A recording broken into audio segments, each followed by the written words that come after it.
D'abord, pour moi personnellement, parce que c'est quelque chose que j'aurais pas pu faire dans la vie, enfin dans la vie normale entre guillemets.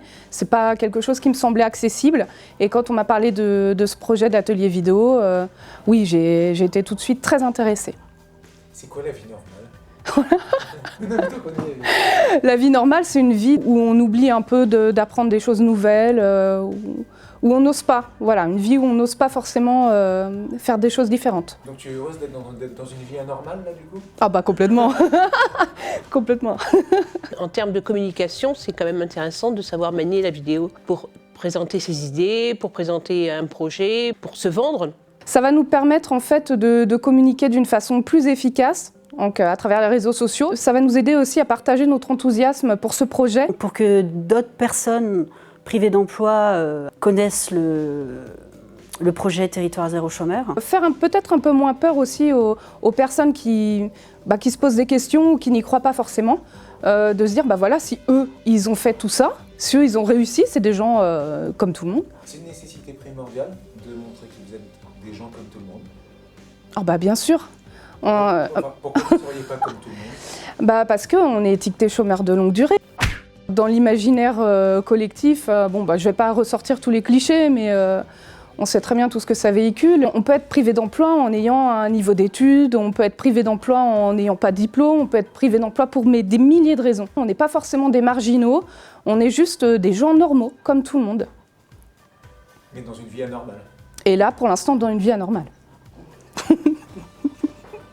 C'est pas l'image du chômeur, c'est l'image du travail qu'il faut changer. On a été éduqués que le travail c'est la santé, mais c'est aussi une vérité pour beaucoup de gens. Le travail c'est une façon d'exister et moi je pense qu'on peut exister sans porter la valeur travail au centre de son objectif de vie. Et exister c'est aussi savoir être. D'ailleurs on demande à la personne, quand on fait connaissance avec une personne, qu'est-ce que tu fais? Et moi je trouve ça dommage. On ne lui demande pas qu'est-ce que tu es. Le savoir-être est beaucoup plus important que les diplômes.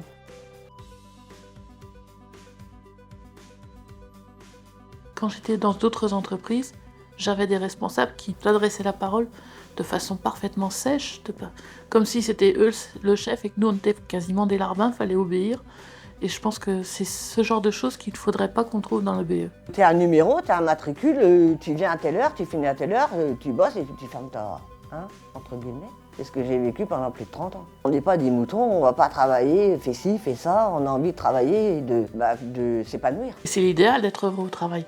C'est une entreprise qu'on veut différente. C'est la personne, c'est l'individu qui est au cœur de l'entreprise de l'EBE. On part de ce sujet-là pour arriver à l'entreprise. On a des personnes et des compétences et on va créer des activités par rapport aux compétences de ces personnes. Ce qui est vraiment intéressant sur le projet, c'est que quel que soit ton âge ou ton parcours, on t'accepte comme tu es en fait. Ça va être adapté déjà par rapport au temps, par rapport à chaque personne. Le travail il trouve son essence dans les capacités que porte la personne. Elle a un savoir-être, elle sait faire des choses. Oui, c'est une compétence que de croire en soi, que de croire dans les autres aussi.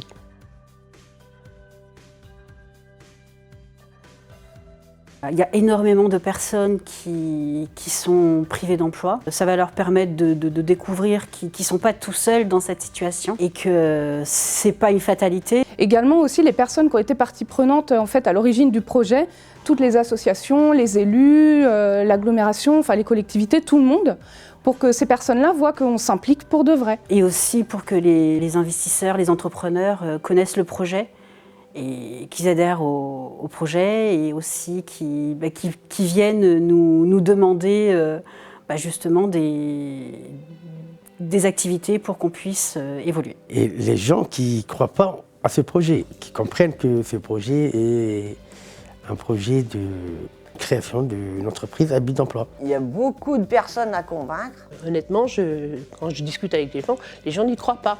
Donc c'est tellement innovant que c'en est incrédible. J'ai aussi vu des personnes sur les marchés, des personnes d'un certain âge qui disaient de toute façon ce projet-là il sert à rien. Ils ne sont pas forcément très ouverts au fait que le monde du travail peut évoluer pour s'adapter aux employés et non pas le contraire.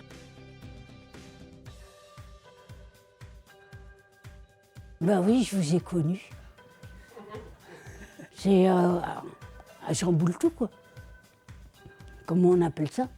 Ah oui, je vois beaucoup que j'avance mieux dans la vie, plus ouvert vers les gens et tout. Déjà, ça m'a permis de parler à d'autres personnes, parce que j'étais vraiment une personne plutôt timide. Je ne serais jamais allée devant des caméras. Et là, je me retrouve assise en train de me faire interviewer, donc ça change vraiment beaucoup. J'avais plus trop confiance, ou j'étais un peu mal, quoi. Puis c'est vrai que ça m'a reboosté. Je me suis réveillée en fait, parce que j'avais plus de motivation de me lever, de rien du tout. Et aujourd'hui, je sais pourquoi je me lève, je revis entre autres. Je pense que je suis plus ouverte que ce que je croyais. Ça me montre que je suis pas en fin de compte quelqu'un d'incompétent, que j'ai des compétences et que je peux les mettre au service des autres. Je suis bien plus ouverte et bien moins solitaire que quand j'ai commencé. Ça m'a permis de m'investir, de sortir un petit peu de chez moi, de rencontrer des gens, des élus, participer à la vie du quartier. Non, c'était vraiment une chance pour moi. Ouais.